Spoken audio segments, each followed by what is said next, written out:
Hello friend, आज हम लेकर आए हैं अ, गणित शिक्षण की 2000 जनवरी 2021 के 15 क्वेश्चन।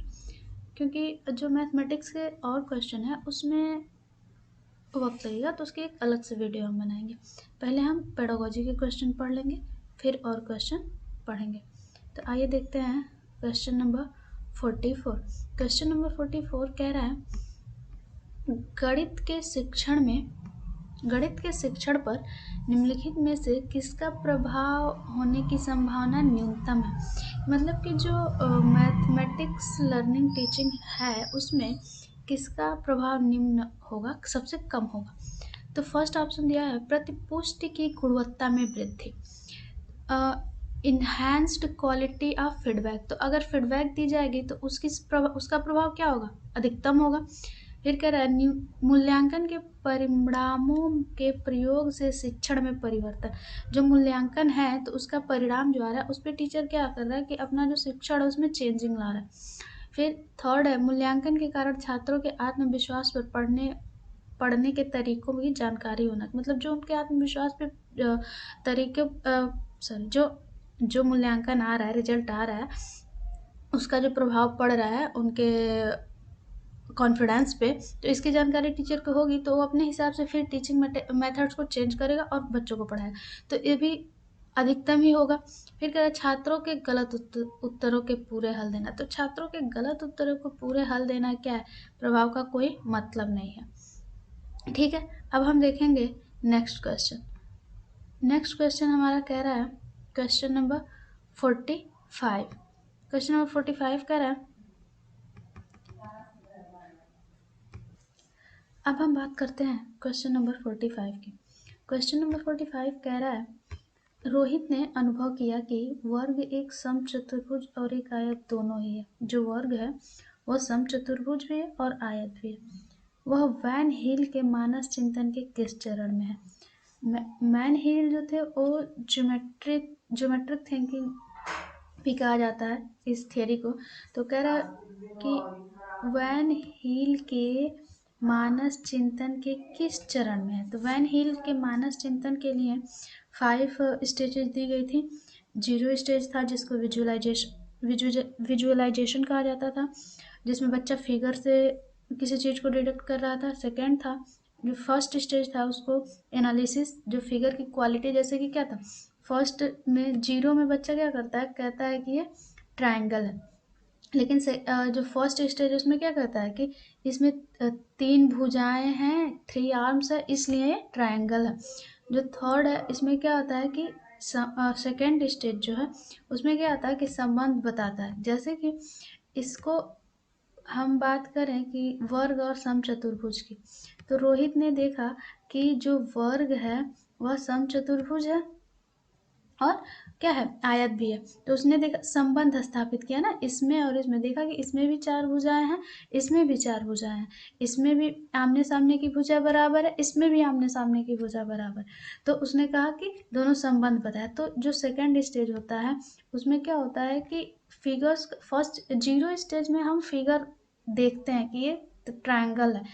सेकेंड स्टेज में हम देखते हैं कि इसमें 3 आर्म है इसलिए ये ट्रायंगल है। थर्ड में देखते हैं कि अगर 3 आर्म और भी होंगी तो वो ट्रायंगल जैसे होंगी, या फिर इसमें 4 आर्म है तो रेक्टेंगल है या फिर स्क्वायर है। जैसे जो स्टेज थर्ड आता है तो स्टेज थर्ड में होता है कि वह क्या करेगा, फार्मूले निकालेगा, ठीक है। और स्टेज 4 में वह फार्मूले से क्वेश्चन को सॉल्व करके उस पर ख़त्म करेगा, फाइनल डिसीजन पे पहुंच जाएगा। अब बात करेंगे क्वेश्चन नंबर 46 की। क्वेश्चन नंबर 46 कह रहा है, किन्हीं दो पूर्ण संख्याओं का एक योग एक पूर्ण संख्या होती है। जो दो पूर्ण संख्या है उनका योग क्या होगा, एक पूर्ण संख्या होगी। पूर्ण संख्याओं के इस गुण को इस प्रकार उल्लेखित करते हैं। मतलब इसको क्या कहते हैं, ये जो फॉर्मूला है the sum of any two whole numbers is a whole number, इस प्रॉपर्टी को क्या कहते हैं।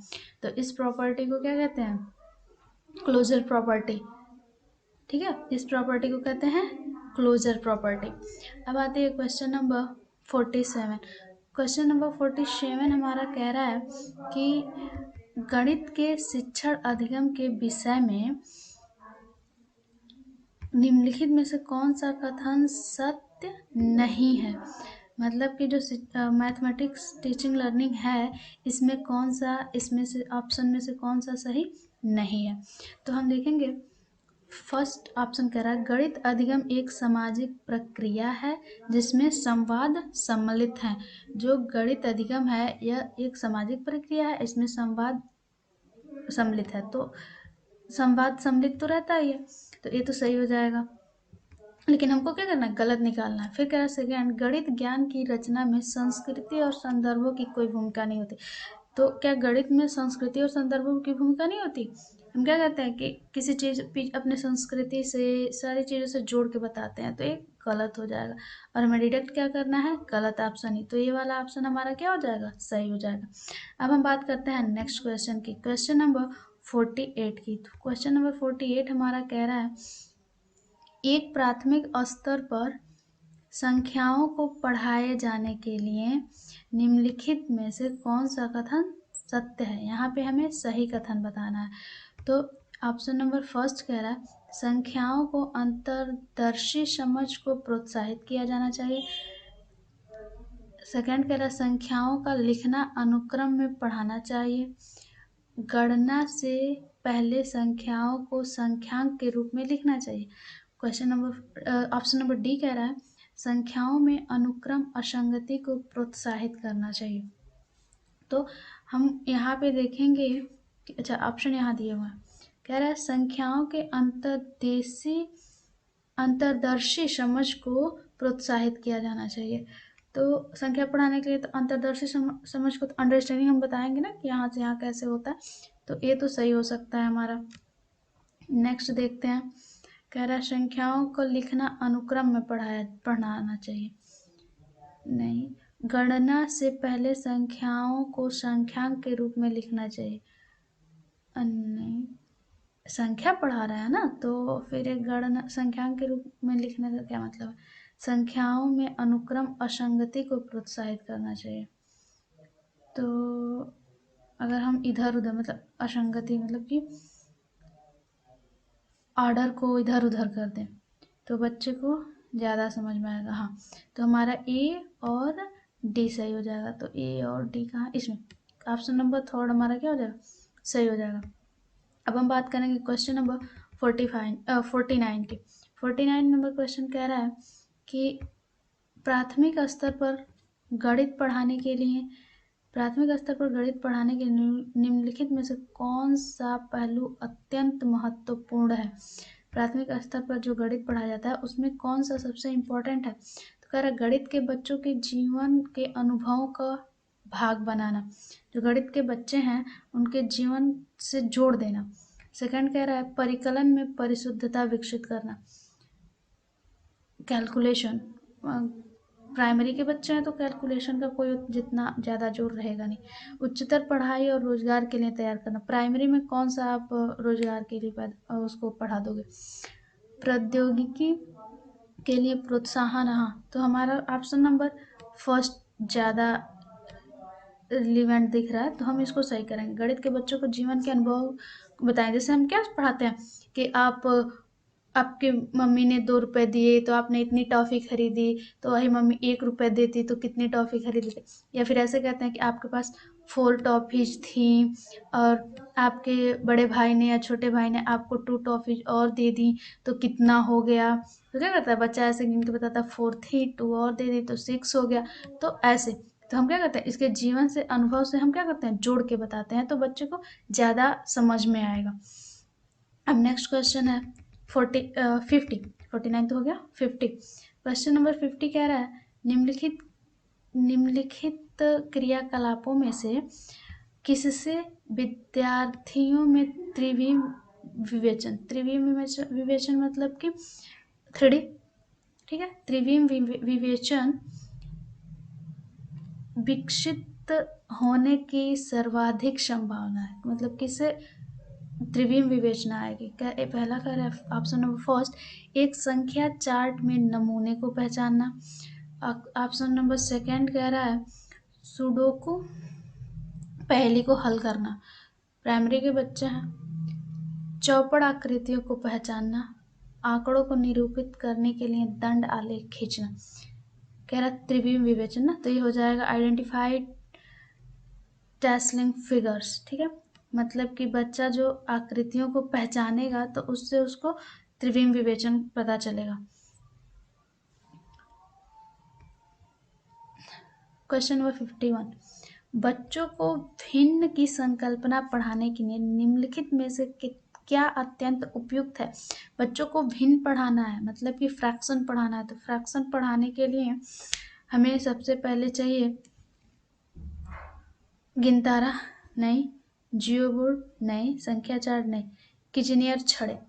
किजनियर जो छड़े होती हैं, छोटी बड़े छड़े होती हैं, जिसमें से हम बताते हैं कि ये पूरा फ्रैक्शन है, इसमें से एक यहाँ तक लगा दिया तो फर्स्ट में से ये क्या हो गया, इसको हाफ पे लगाएंगे तो ये बच्चा कह लेता है कि 1 का हमने कितने पार्ट कर दिए, 2 पार्ट कर दिए। ठीक है, तो ऐसे पढ़ाएंगे उसको भिन्न पढ़ाने के लिए। अब आता है क्वेश्चन नंबर 52।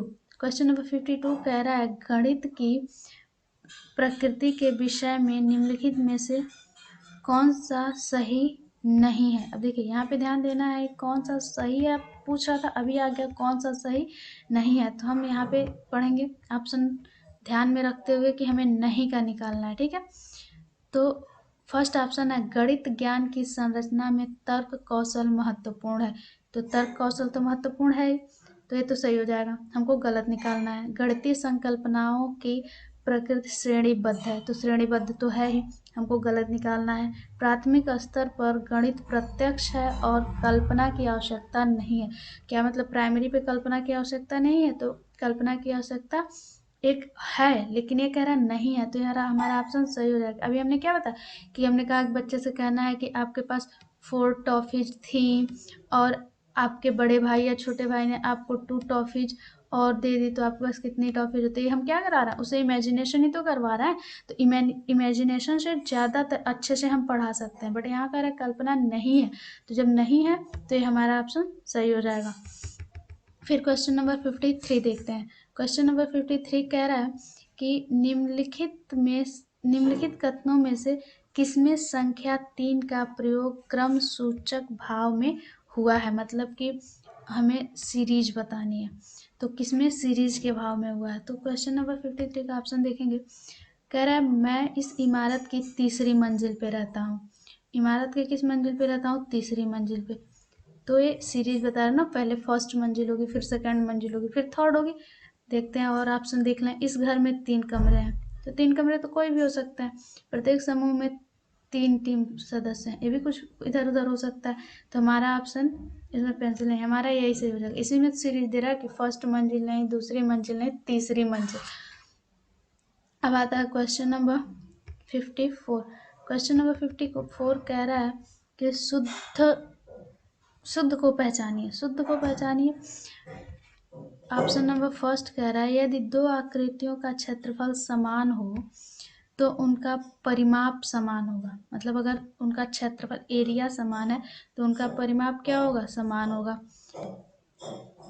ऐसा हो सकता है नहीं, क्योंकि एक स्क्वायर और एक रेक्टेंगल का हम ले लें, दोनों का एरिया तो इक्वल हो सकता है, बट परिमाप एरिया किसको कहते हैं कि ये पूरा जो उसने कवर किया ना, इसको हम एरिया कहते हैं। ठीक है, और परिमाप क्या कहते हैं कि इस साइड से लेके ये साइड, ये साइड, ये साइड और ये साइड, ये सब इक्वल हो, तो ऐसा तो हो नहीं सकता। फिर कह रहा है सेकंड, यदि 2 आकृतियों का परिमाप समान हो तो उनका क्षेत्रफल समान होगा, तो क्या परिमाप समान होगा, क्षेत्रफल समान होगा, ये भी नहीं हो सकता। अब नेक्स्ट कह रहा है कि परिमाप और क्षेत्रफल का मात्रक समान होता है, क्षेत्रफल का मात्रक, परिमाप का मात्रक होता है मीटर या सेंटीमीटर और क्षेत्रफल का मात्रक मीटर या सेंटीमीटर स्क्वायर हो जाएगा, तो ये सही नहीं है। फिर कह रहा है किसी आकृति का आकार उसके परिमाप का निर्धारण करता है, हाँ ये सही हो सकता है कि जो आकृति का आकार है तो उसके परिमाप का हम निर्धारण करें। जैसे ये है ट्रायंगल, तो इसमें 3 भुजाएं ही ऐड करेंगे, ये रेक्टेंगल है या स्क्वायर है तो इसमें 4 भुजाएं ऐड करेंगे, ये सर्किल है तो इसमें कोई भुजा ऐड नहीं करेंगे, तो ये जो आकृति होती है वो परिमाप का निर्धारण करता है। अब आता है क्वेश्चन नंबर 55। क्वेश्चन नंबर 55 कह रहा है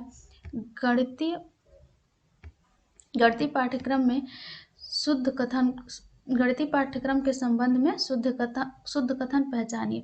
तो शुद्ध कथन ऑप्शन देखेंगे हम। कह रहा है बीजगणितीय विचारों का नींव प्राथमिक स्तर पर डाली जाती है। जो बीजगणितीय होते हैं प्राथमिक स्तर पर डाल जाती है। तो हम ट्रायंगल रेक्टेंगल ये सब पढ़ाते हैं तो प्राथमिक स्तर पे ही तो पढ़ा देते हैं। तो जो कि वैन हील के ज्योमेट्रिक थिंकिंग के अनुसार पढ़ाते हैं तो पढ़ा देते हैं। तो ये फर्स्ट वाला ही सही हो जाएगा, नेक्स्ट देखने की जरूरत ही नहीं है। फिर हमारा आता है क्वेश्चन नंबर 56। क्वेश्चन नंबर 56 कह रहा है प्राथमिक स्तर पर त्रिभुजों की अवधारणा का परिचय देने के संबंध में शुद्ध कथन पहचानिए। मतलब त्रिभुज के जो कॉन्सेप्ट का हम परिचय देते हैं उसमें क्या सही है, प्राथमिक स्तर पर हम क्या देंगे। सबसे पहले त्रिभुज की परिभाषा दे देनी चाहिए। तो प्राथमिक स्तर पर त्रिभुज की परिभाषा देने से बच्चों को कुछ समझ नहीं आएगा। फिर कह रहा है संभ्रांति से बचाने के लिए बच्चों को केवल समबाहु त्रिभुज ही प्रस्तुत करने चाहिए। मतलब समबाहु त्रिभुज ही बताना चाहिए ना कि दो इक्वल है, तो उससे भी बच्चों को कुछ समझ नहीं आने वाला। बच्चों के समक्ष विभिन्न प्रकारों के त्रिभुज प्रस्तुत किए जाने चाहिए, इससे भी उसको कुछ समझ में नहीं आएगा। अब देखते हैं 4 नंबर, बच्चों के समक्ष सभी प्रकार के त्रिभुज व अन्य आकृतियों को प्रस्तुत करने चाहिए। मतलब कि बच्चों के सामने हम त्रिभुज भी बनाएंगे, रेक्टेंगल भी बनाएंगे, ये सारी चीज़ों को हमें बताना चाहिए। तो ये वाला ऑप्शन हमारा सही हो जाएगा। प्राथमिक स्तर पे कुछ हमें ये ध्यान देना है कि प्राथमिक स्तर का क्वेश्चन पेपर है, तो प्राथमिक स्तर जहाँ भी हम सॉल्व करेंगे प्राथमिक स्तर को ध्यान में रखते हुए ही करेंगे। फिर आता है 57 में कह रहा है कि एक विभाजन के प्रश्न में भाजक भागफल का 5 गुना है। ये आ गया हमारा क्वेश्चन, ठीक है, देख लेते हैं इसको। कह रहा है एक विभाजन के प्रश्न में भाजक भागफल का 5 गुना है। जो भाजक है वो भागफल मान लेते हैं हम कि भागफल x है हमारा, तो भाजक क्या कह रहा है, भागफल का 5 गुना है। तो भाजक जो भागफल है उसका 5 गुना, यानी कि ये 5x हो जाएगा। अब हमारा कह रहा है कि और शेषफल का 2 गुना है। शेषफल अगर हम मान लेते हैं y है तो इसका ये 2 गुना है। तो कह रहा है यदि शेषफल 5 हो तो 5 का 2 गुना ये 10 हो जाएगा। ठीक है, तो संख्या क्या है, तो ये 10 हो जाएगा। तो ये भागफल क्या हो जाएगा, 2 हो जाएगा। तो 2 हो जाएगा। फिर कह रहे एक विभाजन के प्रश्न में भाजक भागफल का 5 गुना है और शेषफल का 2 गुना है। यदि शेषफल 5 है तो संख्या क्या होगी, तो शेषफल, अब हमें उल्टी सीरीज से चलेंगे ना। शेषफल हमारा 5 है तो ये शेषफल का 2 गुना है, तो शेषफल का 2 गुना हमारा क्या हो जाएगा, 10 हो जाएगा। ठीक है, ये 10 हो गया। अब आ रहा है कि भाजक भागफल का 5 गुना है। जो भागफल आया है उसका ये 5 गुना है, तो इसको हम क्या करेंगे, तो ये क्या हो जाएगा, ये 2 हो जाएगा। तो कह रहा है कि संख्या क्या है, तो ये क्या होगा कि 10 इंटू 2 20 हो जाएगा, और हमारा शेषफल क्या है 5, तो ये हो जाएगा हमारा 25।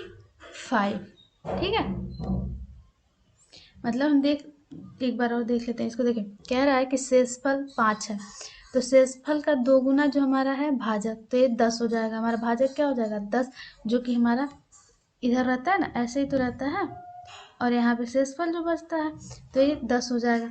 अब ये 10 है तो ये 2 होगा, क्योंकि इसका ये 5 गुना है, तो जब ये 2 इस 2 का 5 गुना ये 10 है, 2 हो गया। तो अब संख्या निकालने के लिए हम क्या करेंगे कि भाजक गुणे भागफल धन शेषफल, दोनों का गुणा कर देंगे, शेषफल जोड़ देंगे, हमारा 25 आ जाएगा। नेक्स्ट क्वेश्चन हमारा है 58 नंबर। 58 नंबर भी ऐसा ही क्वेश्चन है, पेडागोजी का क्वेश्चन हम देख लें यहाँ पे, नहीं है 60 तक। ठीक है, पेडागोजी के इतने ही क्वेश्चन थे, तो यहाँ तक आप लोग करिए। और जो मैथमेटिक्स के क्वेश्चन बच रहा है ना, जो कैलकुलेशन है, उसके लिए एक अलग वीडियो लाई जाएगी और आपको जल्दी वो वीडियो भी मिल जाएगी। तब तक देखते रहिए, यहाँ तक बने रहिए हमारे साथ। धन्यवाद।